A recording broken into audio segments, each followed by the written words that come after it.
tea in my beautiful teacup. That means it's time for another vlog. So today's vlog is all about getting you into university, because we all have to start somewhere, right? But I just wanted to touch up on any worries and negative thoughts that you might have in your head right now about applying for nursing. So the first thing you might be thinking, oh my god, I'm too old. No, you're not too old. You're never too old for nursing.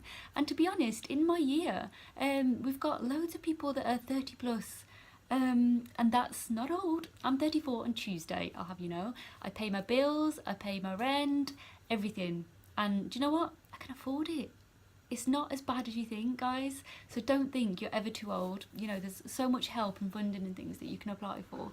So just research into it. I haven't been to school in a long time and I'm worried about the academic side. Will I cope? 3 years? Yes, absolutely. Do you know what? I did my access course I finished that 2011. And do you know what? That's 6 years ago.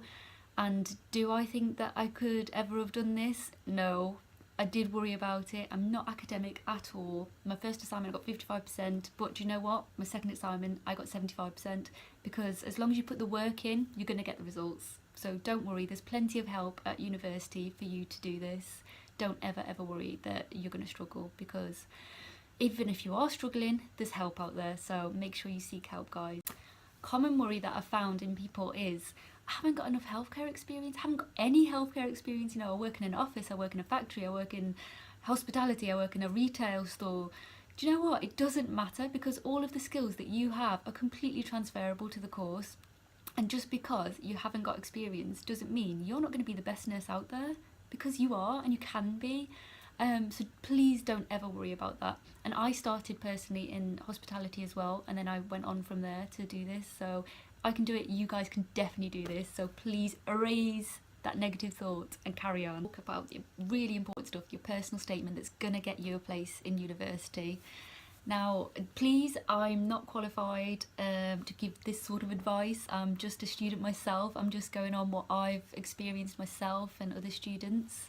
So, and you want to make your personal statement stand out, because if you think about it, all those lecturers are going to have hundreds and hundreds, maybe even thousands of applications, and they're all going to probably read the same or similar, because you know it's a really specific area, nursing, so it's all about care and things like that. So you need to make sure you stand out and you put something in there that someone's going to read it and go, oh yes, I'm going to remember that person. Okay, so that's my first top tip. Then you're going to talk about why you're applying, why the subject interests you so much, any previous experience or skills that you may have, even if it's voluntary, what you're going to do after the course, and you know, list all of your strengths, your enthusiasm. You know, they want to see that passion behind you. They want to see that you are in this for the long term and that you're motivated to do it, and that you are the right person for it. So you need to have all of this in your personal statement, guys.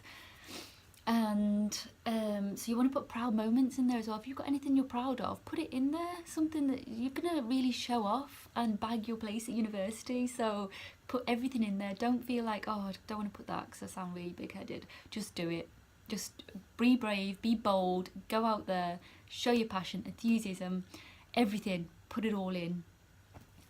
You've got so many thousand words, so make sure you get it right. If you've never worked in healthcare before and you haven't got any experience at all, don't panic. Okay, this is what I would do personally. You don't have to take this advice again. I would get an A4 sheet of paper or a Word document on your computer. I would just write down all of the skills that you have in your current role, wherever you work, wherever you are in the world. Write down your communication, your IT skills if you have IT skills, your teamwork, using your initiative, all of those things, and then just give maybe like an example on how you can transfer those skills across to nursing. That's personally the best advice I think I could give on someone that hasn't actually had any experience. Also, if you wanted the experience, you can do like a shadow shift or a voluntary day or something. If you give like nursing homes or the hospital a call or anything, if you want to experience that, just ring and see what you can do, just to get a little bit of inside info and make sure that's the right course for you as well. That'll look really good if you put that on your CV as well. CV, personal statement. That'll look really good if you put that on your personal statement as well. I wouldn't personally, so here's the don'ts of personal statements. Don't put any irrelevant information.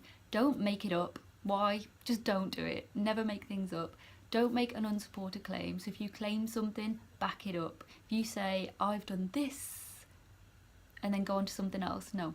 Just back it up and just explain a little bit and support your evidence, basically. And never copy someone else. Don't. It's plagiarism. Do not Google personal statements. Do not copy and paste. Plagiarism. No. Big no-no. You'll be out before you've even got in. In my personal statement, I put things like when my nan and granddad had cancer and I couldn't do anything about it and I wanted to help more and I wanted more knowledge, and then got my first job in the nursing home and just the healthcare experience background that I had, and how I saw the district nurses come and go and I got really excited by it, and I was always volunteering to go with them and watch do all these wounds and things, so that was really good. Something else you might want to add to your personal statement is all about the nursing degree. What do you know about it? Because I think universities like to see that you've done your research and you know what you're letting yourself in for, basically. And so you're going to be talking about the 50% theory against the 50% practical side. It's a 3-year degree. All of those things is going to really help you.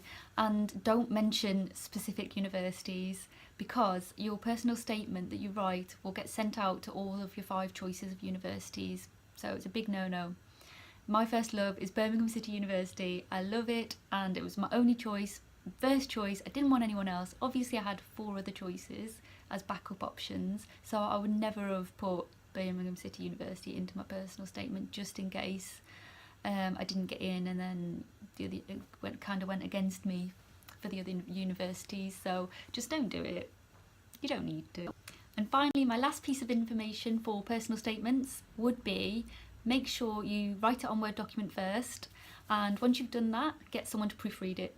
Just put it on a USB, send it to their email, anything, take your laptop, and just make sure that second person, third or fourth person if you want, just goes over your grammar and spelling, just to make sure that everything is perfect before you press send.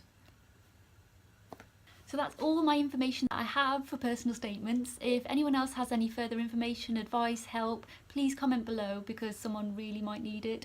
And yeah, I hope I've helped in some way. I hope I've put you at ease a little bit about personal statements and getting into university. And yeah, give me a thumbs up, guys.